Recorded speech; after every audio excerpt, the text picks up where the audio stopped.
আমাদের কাছে একটা ইনফরমেশন ছিল যে কুকিচিনের একটি ফিমেল উইং আছে, ব্যাংক ডাকাতি হচ্ছে। সেখানে যে ভিডিও ফুটেজ আছে সেখানেও আপনারা দেখেছেন যে সেখানে তাদের নারী সদস্যরা সক্রিয়ভাবে অংশগ্রহণ করেছিল।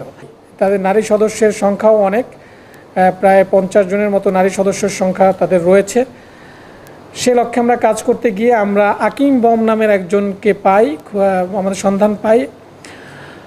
চিনি আমাদের এই লাইমিপাড়া, বান্দরবানের থেকে প্রায় 6 কিলোমিটার দূরে যে লাইমিপাড়া, সেখানে অবস্থান করছে।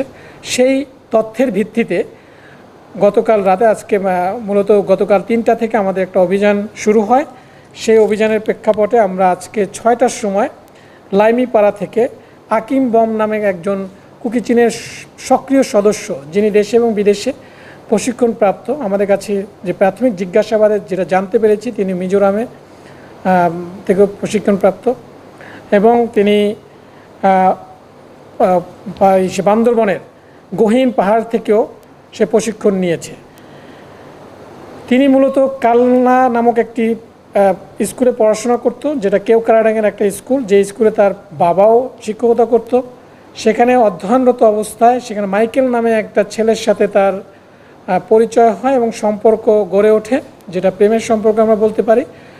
সেখান থেকেই মূলত এই মাইকেল মূলত তাকে উৎসাহিত করে কেএনএতে যোগদান করার জন্য এবং এক পর্যায়ে সে সম্মত হয়ে এই মাইকেলের সাথেই মূলত সে ট্রেনিং সেন্টারে আসে এবং সে ডিসেম্বরের শুরুর দিকে কোনো একটা সময় সে কেওক্রাডাঙ্গের ওই পার্টিকুলার এরিয়া থেকে যাত্রা শুরু করে প্রায় 1 রাতের মতো হেঁটে সে তার রনিনপাড়া হয়ে, তার প্রাথমিক জিজ্ঞাসা যেটা বলেছে যে প্রতিমধ্যে তাকে রনিনপাড়া পড়ে, সেই রনিনপাড়া হয়ে রনিনপাড়ার পাশেই কোনো একটা গহীন পাহাড়ে সেখানে তাদের একটা প্রশিক্ষণ ক্যাম্প ছিল, সেই প্রশিক্ষণ ক্যাম্পে আসে। তা আমরা এটাও জানতে পেরেছি যে এই কিছুদিন পূর্বে, এই ঘটনার কিছুদিন পূর্বে মূলত এই আকিম বম সে রোয়াংছড়িতে এসে থাকে, মূলত তার পাইখংপাড়াতে তার বাড়ি, সেখানে থাকে। যখন এই ঘটনা ঘটে সেখান থেকে তারা শিফট করে আবার লাইমিপাড়াতে এসে এবং সে একটা উদ্দেশ্য নিয়ে আসে।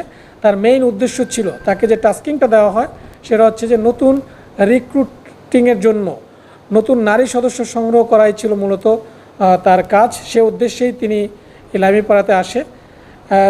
সেক্ষেত্রে আমরা বলতে পারি যে সে একজন রিক্রুটিংয়ের এজেন্ট বলা যায় এবং অলরেডি যেটা আমরা ইনফরমেশন পেয়েছি সে কয়েকজন সদস্যকে অলরেডি এটাতে সম্মত করেছে যে এই প্রশিক্ষণে যাওয়ার জন্য।